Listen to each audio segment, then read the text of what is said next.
There is a line item in the federal budget called the National Intelligence Program. No one voted on its contents, and it appears in no document you are allowed to read. It has existed in its current form since 1947, and the law that created it was written by unelected advisors behind closed doors. The total classified intelligence budget for 2023 was $99.7 billion. The receipts do not exist. Every year, the president submits a federal budget to Congress. Every line is public, every agency, every program, every dollar available for anyone to read. Except one. Tucked inside the broader discretionary request is a single aggregate figure for intelligence activities, disclosed once a year in a single sentence. That is all you get. Where it goes, who authorized each piece, what programs it funds, what contractors it pays, none of that appears anywhere accessible to you. Congress approves the total. Nobody outside a sealed committee room knows what they are approving. This arrangement did not emerge from legislation in any ordinary sense. It grew from a single ambiguous phrase in the National Security Act of 1947, Section 102, which authorized the CIA to perform other functions and duties as the National Security Council directed. Other functions. That phrase was never defined. The men who wrote it knew exactly what they were leaving open. Within 3 years, that blank space had been filled with covert operations, foreign influence programs, and a financial pipeline with no public accounting. And then in 1949, Congress passed the Central Intelligence Agency Act, which formally exempted CIA expenditures from standard budgetary law. Not reduced oversight, not modified reporting, full statutory exemption. You did not vote for that exemption. No public debate was held. It passed under classified committee review and was signed without a single open hearing on the floor of either chamber. Today, the black budget flows through two classified programs, the National Intelligence Program for civilian agencies and the Military Intelligence Program, run by the Pentagon. Together, they form a financial system operating inside the visible federal budget like a parallel economy, larger than the entire military spending of most nations.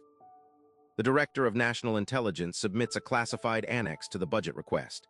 Congress reviews it inside a sensitive compartmented information facility, a SCIF, where members cannot take notes home, cannot consult outside staff, and cannot discuss what they've read in open session.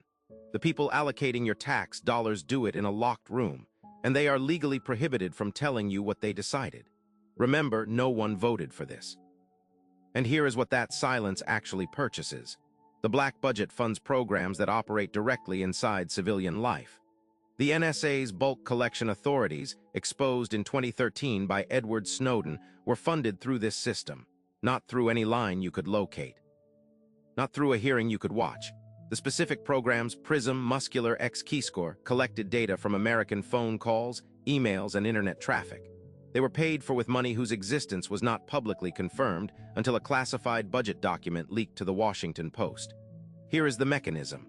When Congress appropriates intelligence funds, it does so through a classified annex, a parallel document attached to the visible defense appropriations bill. That annex carries the force of law. It creates programs. It authorizes surveillance tools. It funds contractors and binds federal agencies. It does not appear in the congressional record. No amendment process exists that is open to the public. No Freedom of Information Act request can reach it. A sitting member of Congress who is not on an intelligence committee cannot read it. The law it creates is real. The debate that produced it is sealed. You live under rules made in that annex, and you have no legal mechanism to learn what they are. And here is the part that should actually worry you. It is completely legal. The exemptions are statutory. The Central Intelligence Agency Act of 1949 is still in force.